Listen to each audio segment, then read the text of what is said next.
Managed doesn't mean unbreakable. But on Aurora, the thing that breaks is compute.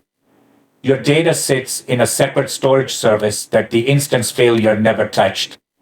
So when the writer dies, what happens next depends on one question. Do you have a replica? With one, Aurora promotes it usually in under 30 seconds. Without one, Aurora has to build you a new writer, and that takes minutes. Lose a whole availability zone and writes keep going. We'll build all of it, break it, and measure it. So who owns what? On Aurora, the line moved down. AWS now runs the whole storage layer. 6 copies, the write quorum, segment repair, continuous backup. All of it invisible to you. Everything above that is still yours. Your schema, your queries, your parameters, how the app reconnects. And one thing hasn't changed. The RDS underscore superuser role is powerful, but it is not a real superuser, and there is still no shell. Here's the idea everything else follows from. On Aurora, compute and storage are 2 different services. The instance has no volume of its own, and the writer doesn't push pages down to a disk. It ships redo log records to the storage service, and storage builds the pages. Now look at the layout. Your cluster volume is cut into 10 gigabyte pieces called protection groups.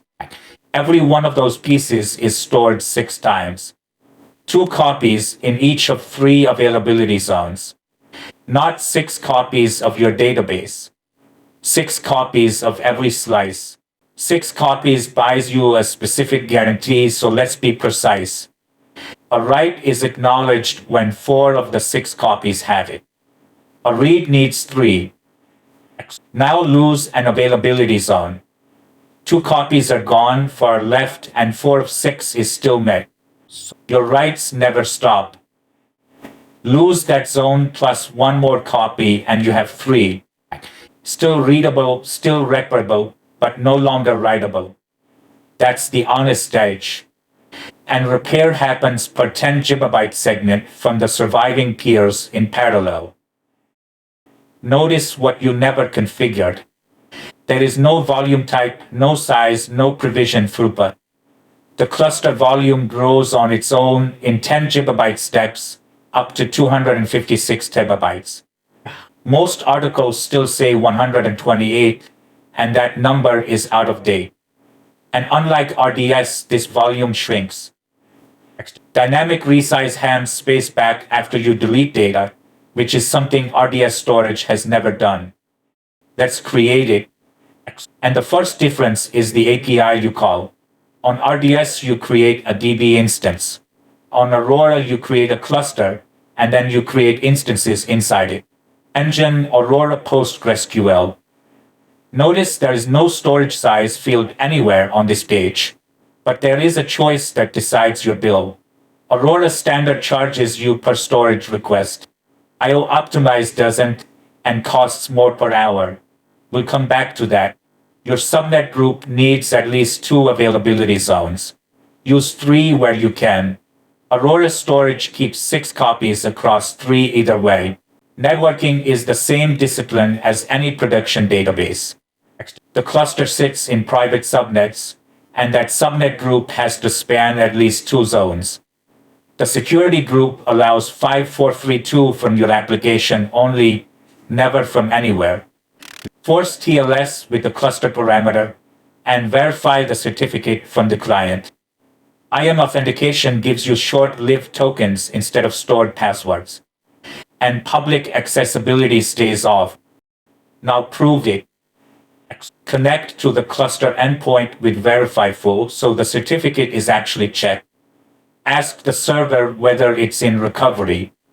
False means you reach the writer. Ask for the Aurora version and you get the engine build underneath. One rule before we go on.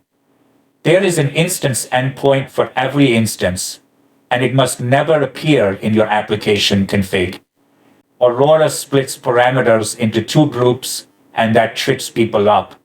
The cluster parameter group holds settings that must agree across the cluster. Logical replication, force SSL. The DB parameter group is per instance. Shared buffers, work memory, max connections, which gives you something RDS can't do. You can tune a reader differently from the writer.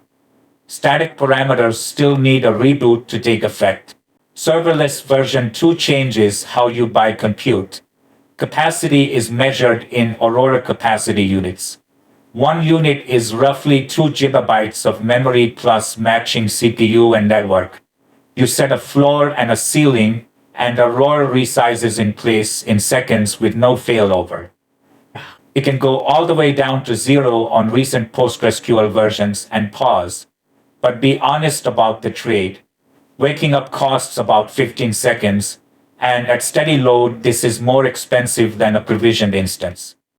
Backup on Aurora works differently, and it's genuinely better. It's continuous, and it happens inside the storage layer. Not a job running on your instance. So there is no backup window, no snapshot pause, and nothing to schedule around. Retention runs 1 to 35 days, and you can land on any second inside it. One honest note on cost.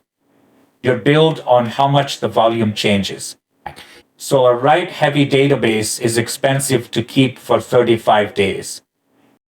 Point-in-time recovery is still not an undo button.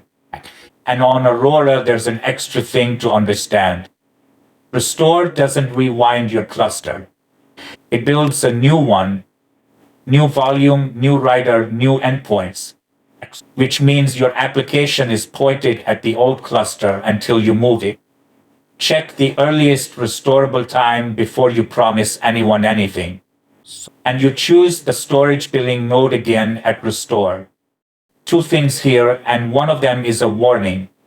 First, cloning. Aurora can hand you a full writable copy of a terabyte cluster in minutes because it copies nothing. The clone shares the same pages, and you only pay for what diverges. That's the best pre-migration tool Aurora has. Now the warning. People come to Aurora expecting backtrack, that rewind the cluster in seconds feature. Watch what happens when you ask for it. Backtrack is Aurora MySQL only. On PostgreSQL, your undo is point-in-time recovery into a new cluster. Now add readers. And this is where the shared volume pays off. An Aurora Replica doesn't get a copy of your data. It attaches to the same volume the writer is already using. So adding a reader adds compute and nothing else. No second copy, no storage bill, no replication stream to fall behind. You can run up to 15 of them. Every one of them is reading pages the writer just wrote. Replica lag changes unit, and that's the whole lesson. On RDS, you watch lag in seconds. On Aurora, you watch it in milliseconds. Typically 10 to 20, and usually well under 100. Because nothing is being shipped. The pages are already there. What you're actually measuring is how fast the reader applies and caches them. So the causes are different, and so are the fixes.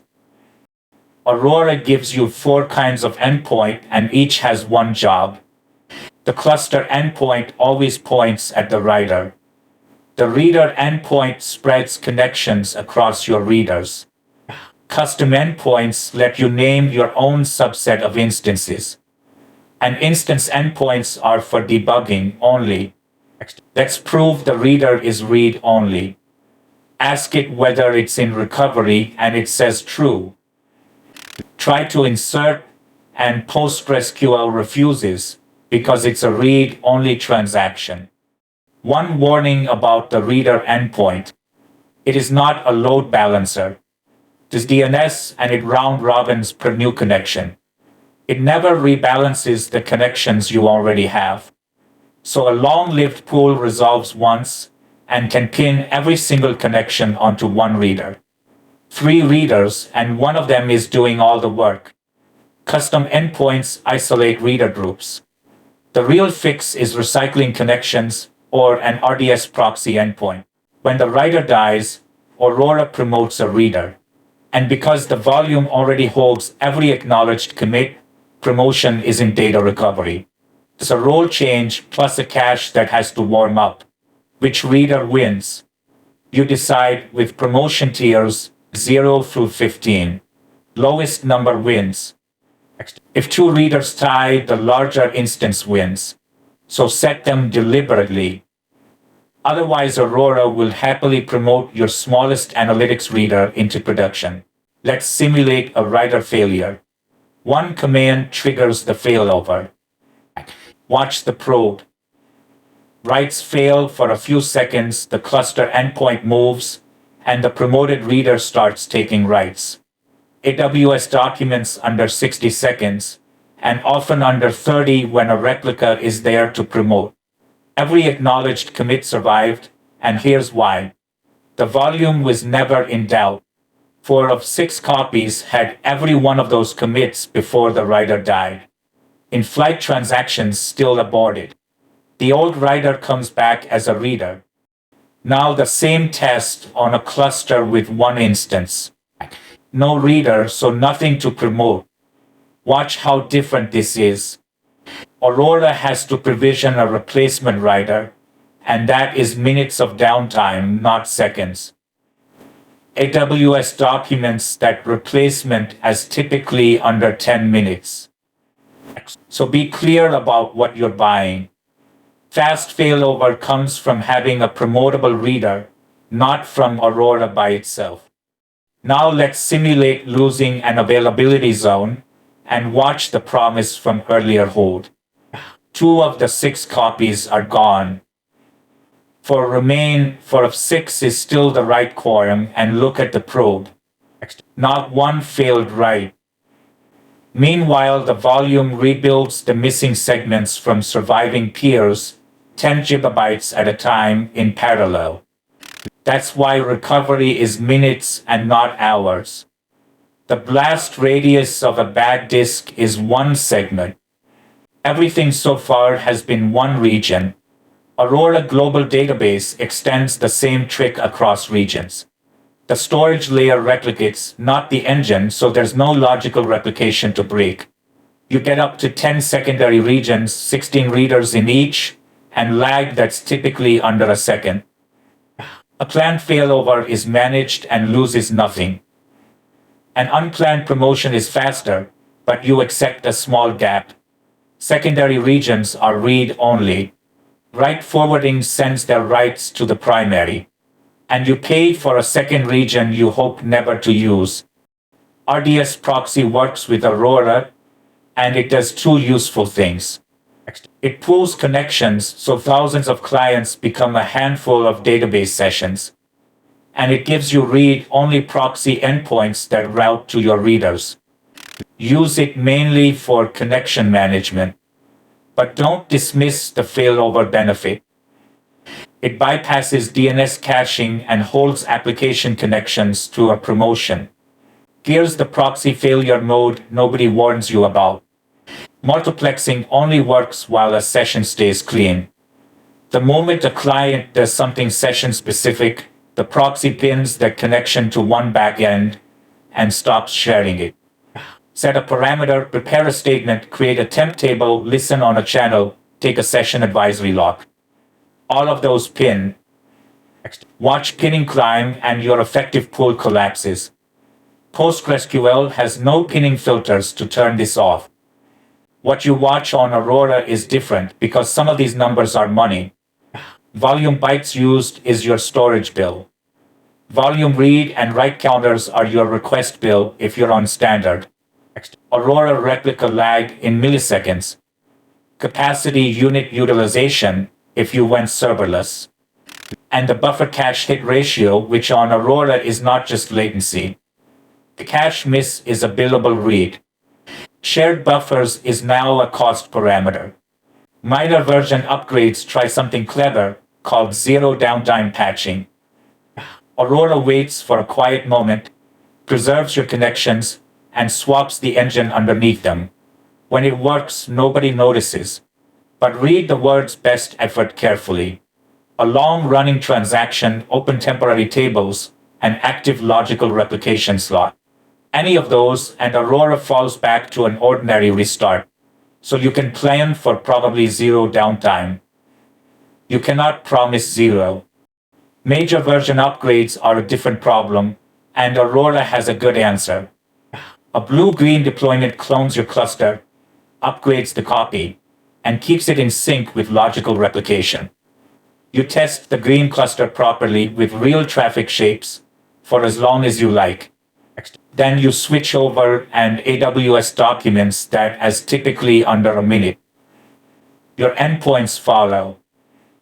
The old cluster stays around in case you need it. Before you decide, here's what Aurora is not.